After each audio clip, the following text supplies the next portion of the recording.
Oh, okay, let's try this again. Welcome to Lunch with Sandra. Happy Monday, happy Valentine's week. We have a fun topic today, intimacy. So, where I was at before we had a video interruption, sharing passion. The frequency of this oil, it's a little cinnamony, so I'm gonna infuse it in our session today. Every Monday we go live for about 30 minutes. So I'm going to share this with you. Get yourselves grounded, especially unplug from relationships. We're going to talk about intimate relationships in your life.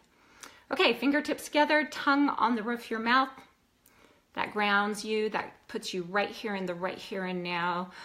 Take a deep breath, breathe out anything from the past.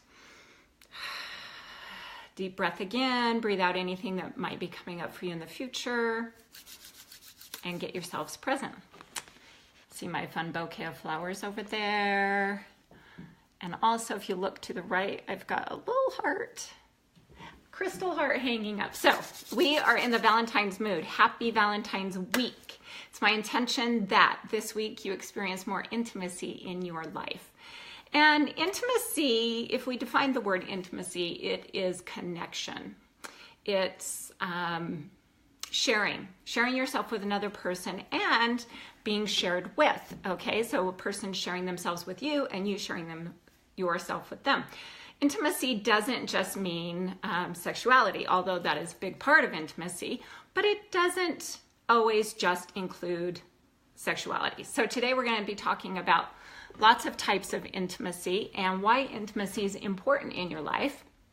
And if we break down the word, it means into me, I see. I like this version of it because I am all about, and my followers know this, self-reflection, self-awareness, get to know yourself. If you don't know yourself, it's really difficult to get to know other people.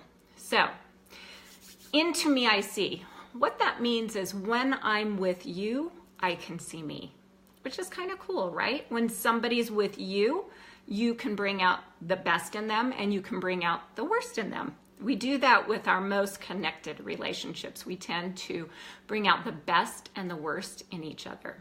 So I love the word intimacy because it does allow me to see myself in you. And every relationship that you have in your life is a reflection of how you are interpreting the relationship.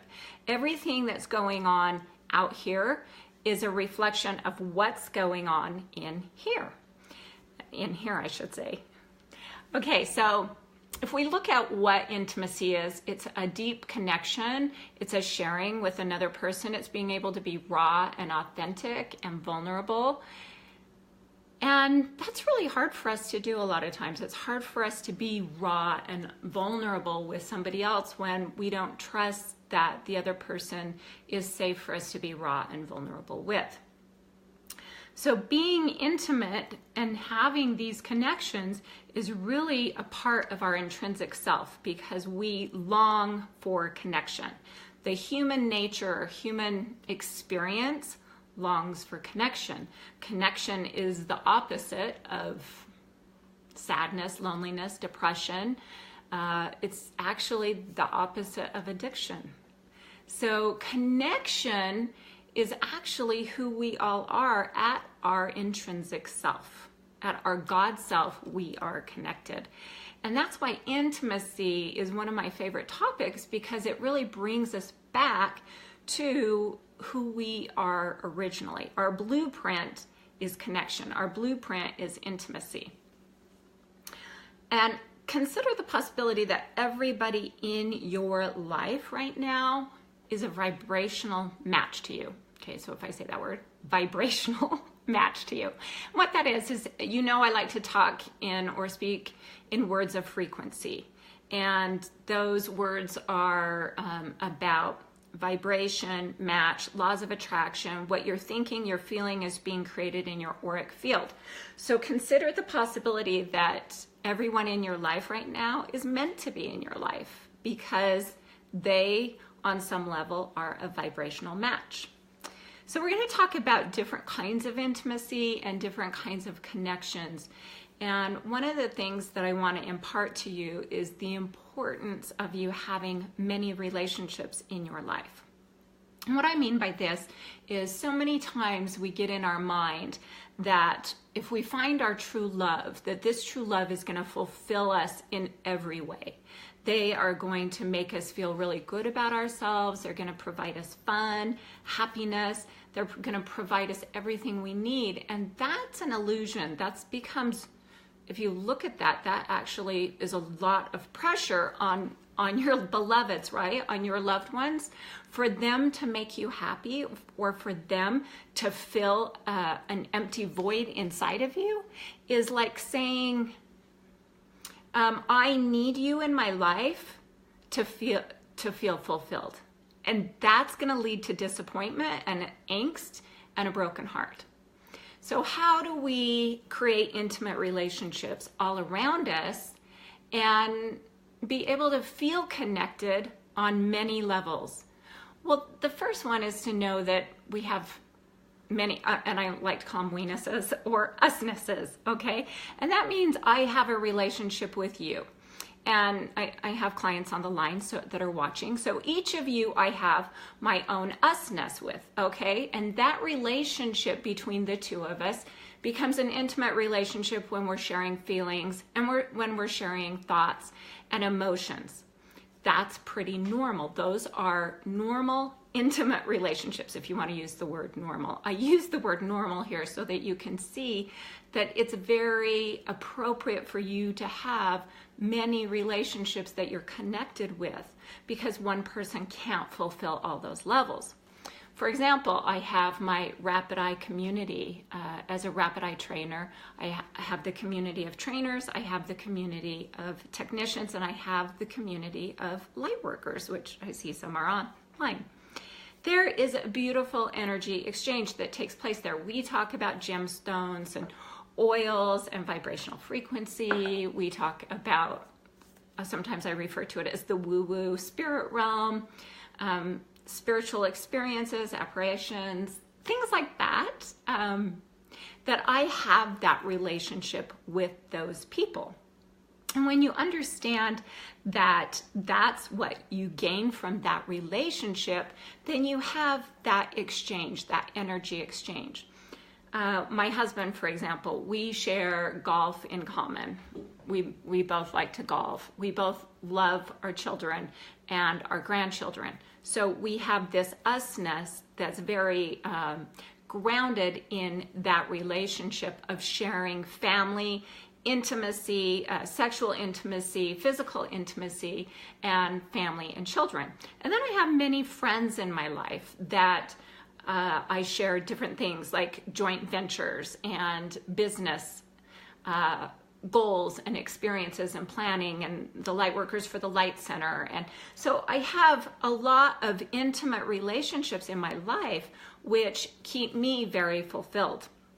Now, I recommend you have 4 or 5 people in your life that you can share with, that you can have intimate conversations about yourself with, that you can feel authentic and vulnerable and share yourself. Don't put all of that pressure on one person, your partner, or if you don't have a partner, don't put all of that expectation on a partner to be, because that will, again, lead to disappointment and heartache. One person can't fulfill all of your needs. You expect them to, and that's what ends up hurting you. So let's talk about all of the relationships in your life and all of the intimate relationships in your life and what makes them intimate. So anytime you're making eye contact with somebody, you're sharing your energy with them. And that's an intimate relationship. That's a level of intimacy. Anytime that you are sharing heartache or sharing experiences that are very near and dear to you from your heart, those are intimate relationships. When you let somebody into your life like that to see your vulnerabilities, that's a relationship, and it's an intimate relationship. And then you have, of course, the sexual intimate relationships, which is about when you get into a physical relationship first without having an emotional relationship, it gets really distorted. It gets distorted in the fact that you can have a physical, intimate relationship, don't get me wrong, right from the get-go. You can be physically attracted to somebody and then say, let's go have sex. And you can have a great, intimate moment with them. The challenge that you have is you may be experiencing, of course you're experiencing a vibrational frequency match, but what happens is then you may lack the emotional match later. You may not be able to match the emotional intimacy levels. And then there's a lot of disappointment afterwards. So if you're gonna do that, you better make agreements that you don't have expectations of that person. If you just meet someone and decide to have physical intimacy with them, then you better make sure that you remove all expectations that you have not set out prior. All right, so if we look at your current intimate relationships and all the people that are around you right now, consider the possibility that every one of those people are actually a vibrational frequency match to you. In some way, they are a vibrational frequency match. So if we look at why do we choose partners? I get this question a lot. Why would I choose a partner that I don't feel compatible with?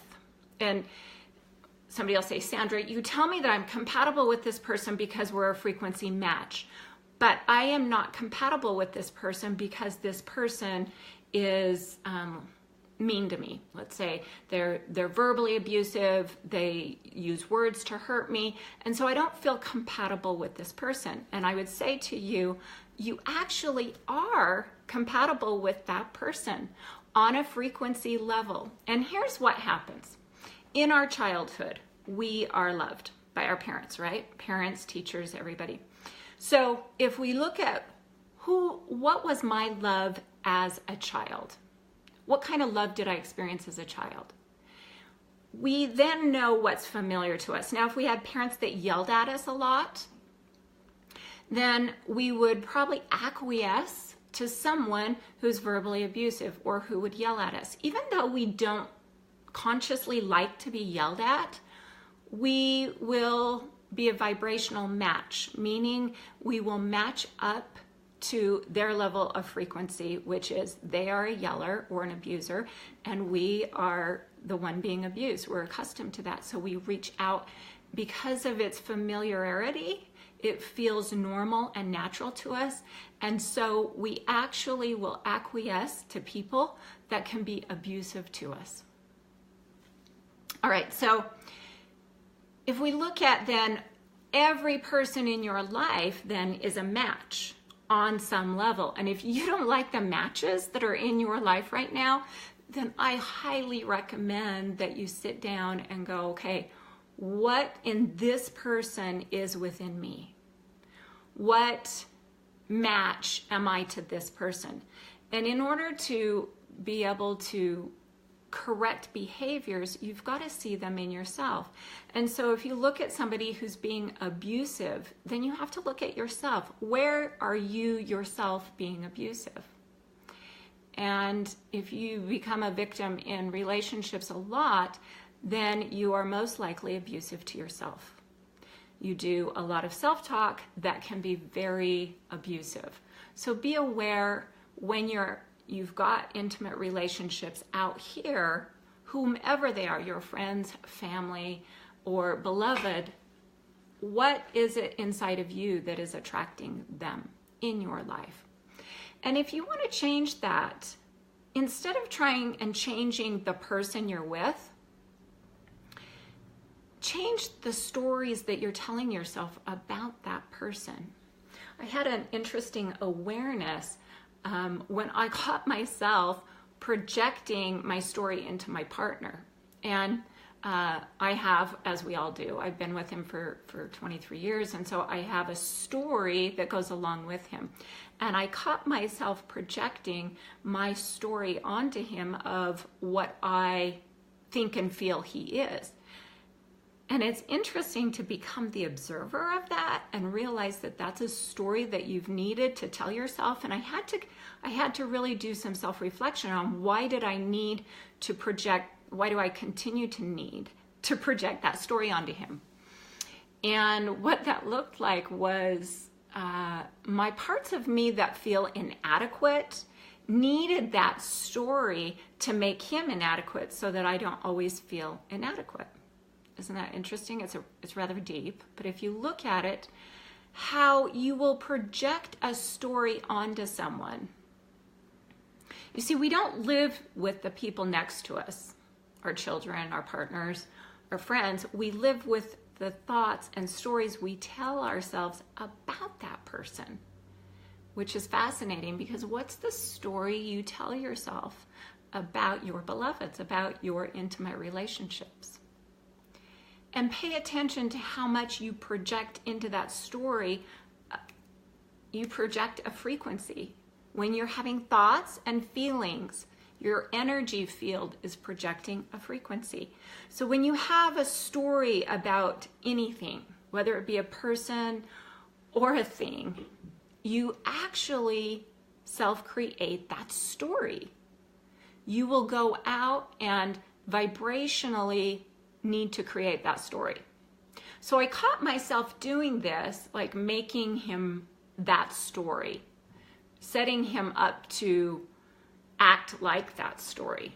And it was really this huge awareness for me, realizing that I do that. And then I had to ask myself, how much do I do that in all of my intimate, close relationships? So be really, really aware of the story that you're telling yourself about your relationships. In your Meditate on the Go journal, my clients all have one.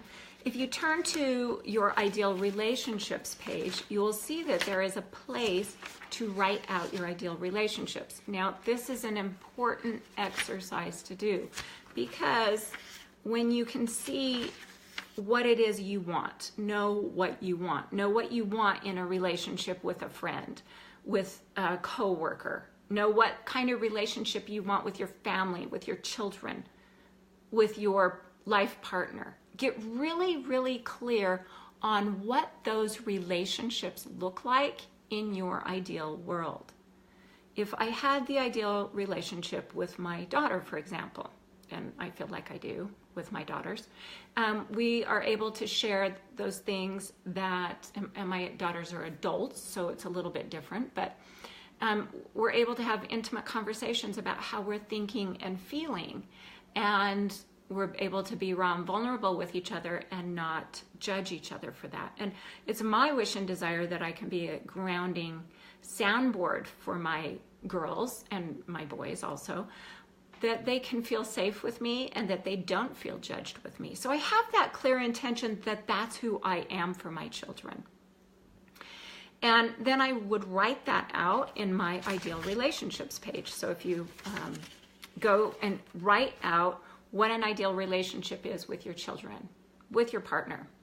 And if you don't have an intimate partner right now, then write out what an ideal relationship would look like with your ideal partner that you want to have.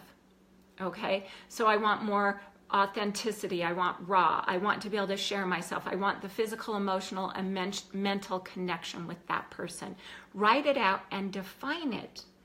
Now, here's the problem. You go out looking for that intimate relationship instead of being the intimate relationship. You'll see my quote saying, be the love that you're searching for. Be the love that you are seeking. That means be that match yourself. Be that emotional intelligence. You know, are you someone who loses your temper? Then get in check with that. Find out what drives that. Get a coaching session, get a rapid eye session. I've got lots of light workers to assist. So be the love that you're looking for out here. If you want this amazing love life, then create that love life here inside of you. If you want friends to show up for you more, show up for yourself more. Book time with yourself. Book time to journal, to meditate, to go for a run or exercise or do the things that you love to do. Read. Write whatever it is that you love to do. Book time for yourself. As you put yourself a priority, and as you make the love that you're looking for in here, you actually start to create it out here, and people will start showing up out here to give that back to you.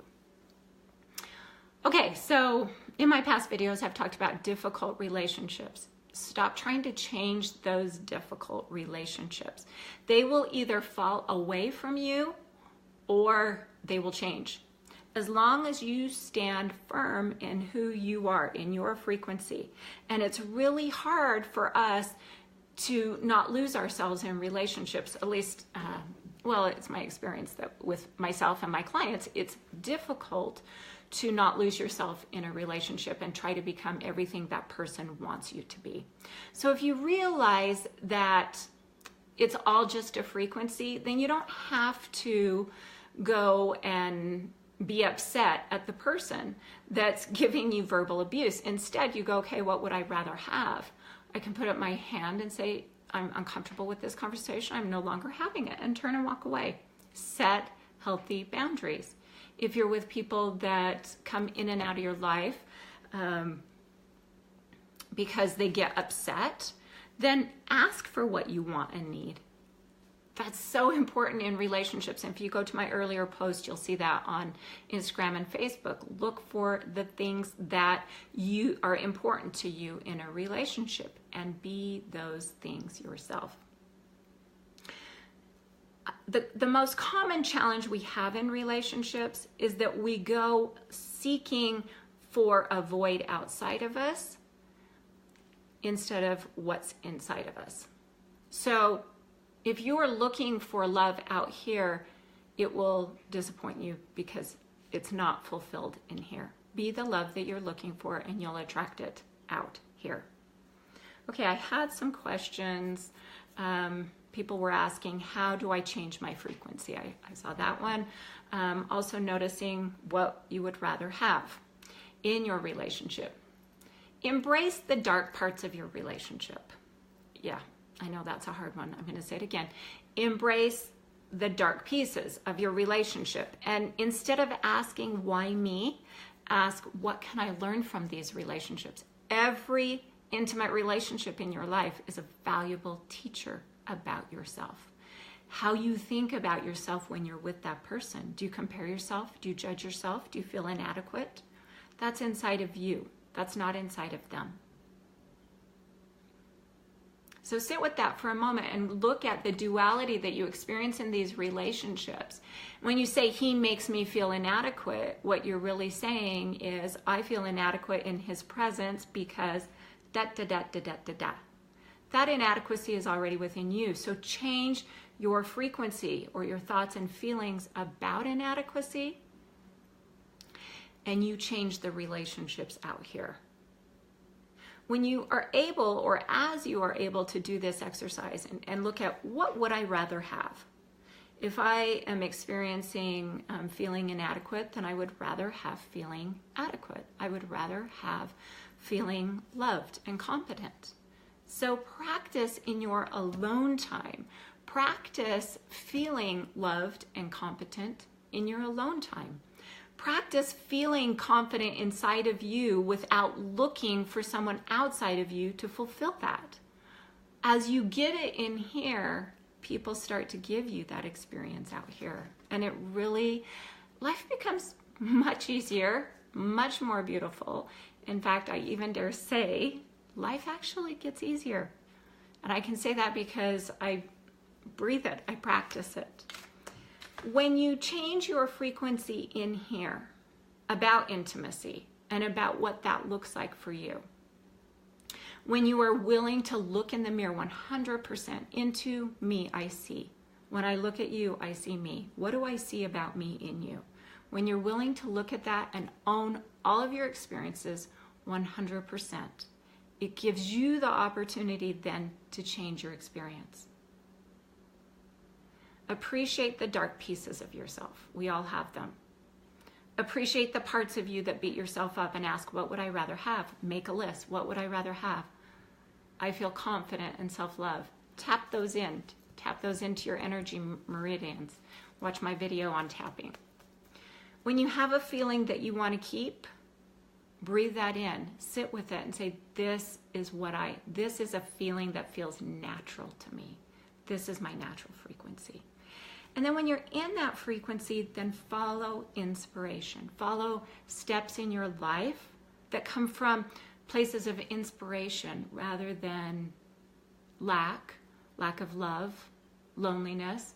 When we act on lack, then we're acting out of fear, and we're not a vibrational match to what we want.